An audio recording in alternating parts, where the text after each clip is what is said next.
Shalom. Selamat pagi Bapak, Ibu, Saudara. Terima kasih telah bergabung bersama kami dalam renungan harian Jemaat GKJ Bandung. Bersama kita akan mendengarkan firman Tuhan dan merenungkannya. Hari ini Senin tanggal 15 Juli 2024. Renungan harian kita berjudul Harga Semangkuk Kenikmatan. Namun sebelum itu saya ingin mengajak Bapak, Ibu, Saudara-saudari untuk terlebih dahulu berdoa mohon pimpinan Tuhan. Mohon perkenan untuk kami datang menghadap hadirat-Mu Tuhan Allah Bapa kami di dalam Tuhan Yesus Kristus dan Roh Kudus. Kami mengucapkan puji syukur dan terima kasih atas nafas kehidupan serta segala kasih karunia dan berkat-Mu yang boleh kami terima. Sebelum kami melanjutkan aktivitas kami hari ini, kami ingin membaca, mendengarkan, dan merenungkan sebagian dari firman-Mu. Kiranya Roh Kudus menolong kami sehingga hati yang kami buka dapat memahami segala sesuatu yang Tuhan kehendaki. Kiranya Tuhan juga menolong kami dalam melaksanakan kehendak-Mu dalam kehidupan sesehari kami. Melalui Tuhan Yesus Kristus kami naikkan doa ini. Terima kasih Tuhan. Amin. Renungan kali ini didasarkan pada firman Tuhan yang dinyatakan dalam Kejadian 25 ayat 29 sampai 34 yang demikian. Pada suatu kali Yakub sedang memasak sesuatu. Lalu datanglah Esau dengan lelah dari padang. Kata Esau kepada Yakub, "Berikanlah kiranya aku menghirup sedikit dari yang merah-merah itu, karena aku lelah." Itulah sebabnya namanya disebutkan Edom. Tetapi kata Yakub, "Jualah dahulu kepadaku hak kesulunganmu." Sahut Esau, "Sebentar lagi aku akan mati. Apakah gunanya bagiku hak kesulungan itu?" Kata Yakub, "Bersumpahlah dahulu kepadaku." Maka bersumpahlah ia kepada Yakub dan dijualnyalah hak kesulungannya kepadanya. Lalu Yakub memberikan roti dan masakan kacang merah itu kepada Esau. Ia makan dan minum, lalu berdiri dan pergi. Demikianlah Esau memandang ringan hak kesulungan itu. Bapak-bapak, ibu-ibu, dan saudara-saudari yang dikasihi Tuhan Yesus Kristus. Saya teringat saat pelunco atau masa orientasi studi pada waktu akan masuk kuliah sekian puluh tahun yang lalu.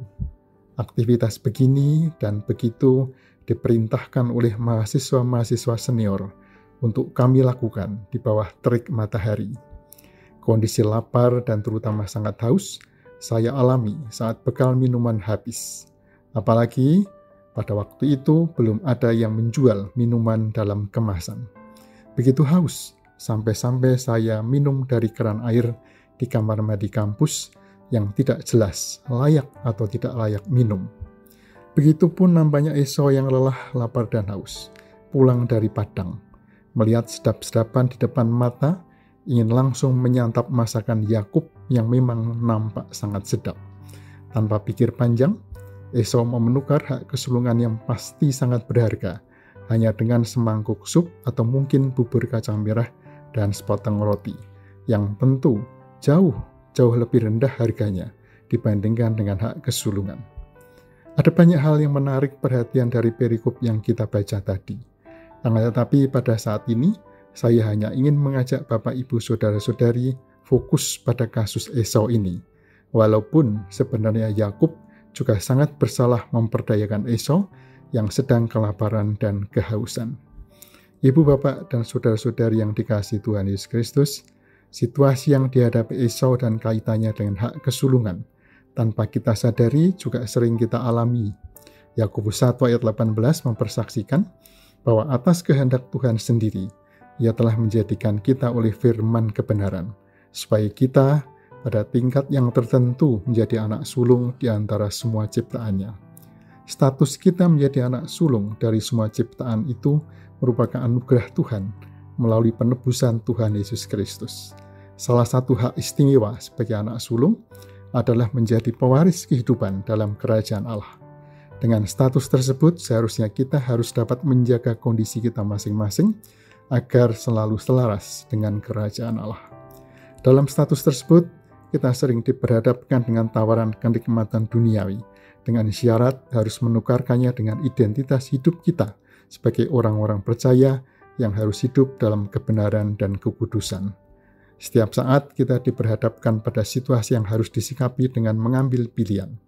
Mulai dari saat bangun tidur, dengan pilihan antara membuka gadget atau berdoa, atau pilihan antara mengumbar amarah atau bersabar pada saat kita merasa terganggu dengan sikap orang lain, atau juga membiarkan pikiran kita melayang-layang membayangkan milik orang lain yang lebih baik dan kita menginginkannya, atau bersyukur atas segala anugerah kasih karunia Tuhan.